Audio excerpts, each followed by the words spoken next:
Hello, literally not sure if I'm going to be able to record this whole video or whether it's going to be disturbed, but let's give it a go. There's some workmen working on our building that we live in, so there's been some drilling going on, so I'm not sure if it's going to happen now or not, so we shall see.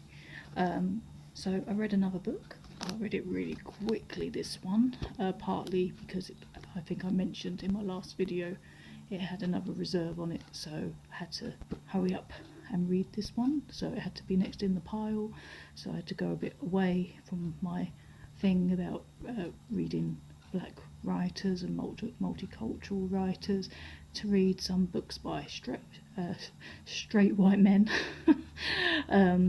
So yes, but this one was called How to Be Perfect. It's a non-fiction book by Michael Schur, who's the creator of The Good Place, which, if you haven't seen, it's a TV series, it's a comedy. It's really good. If you haven't seen it, I recommend that you watch it. But it's also really about philosophy in it, which doesn't sound humorous, but you have to see it, then you'll understand what I'm saying. And basically making that series inspired Michael to write this book, which is about philosophy. So it's the correct answer to every moral question, which isn't probably not something I would have just picked up, to be honest, but because of the tie-in with The Good Place is the reason why I picked this book up.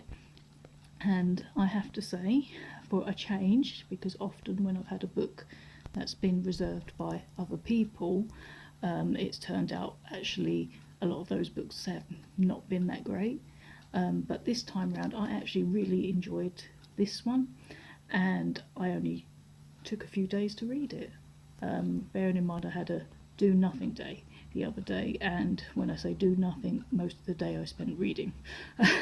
So yeah, that helped me to finish it off very quickly. So it sounds like a big thing, being about philosophy and answers to every moral question, but it's written in such a way that it doesn't matter if you know lots about philosophy or whether you're a total beginner and kind of curious.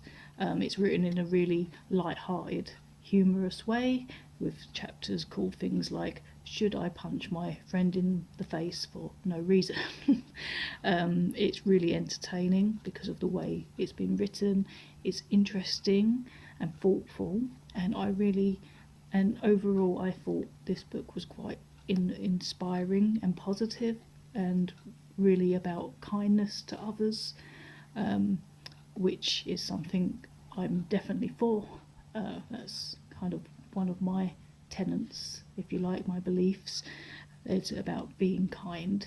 It's one of the most important things you can do, and yeah, this book really inspires that, I feel, as well as kind of talking about philosophical ideas. So yeah, I really enjoyed it and I really recommend it, as well as the TV series The Good Place. Both are very, very funny. So yeah, that's How to Be Perfect by Michael Schur. So check it out if that sounds of interest to you. I can think of at least one friend that I think I'm going to recommend this one to. So check it out for a bit of humour, philosophy, and big-heartedness and kindness, which are all things I think are very important. So yeah, that's How to Be Perfect by Michael Schur. So let me know in the comments if you've read this book, or if you did, what you thought of it, if you want to read this book, or maybe what you're reading at the moment, and whether I should add it to my never-ending to-be-read list. Still got a massive pile of books to go through, so who knows what's going to be next on the agenda, but that was this one, How to Be Perfect by Michael Schur. Okay, so that's it for this time, and I will see you some point soon with my very next book. But yeah, so that's How to Be Perfect. Alright, happy reading, and I'll see you next time.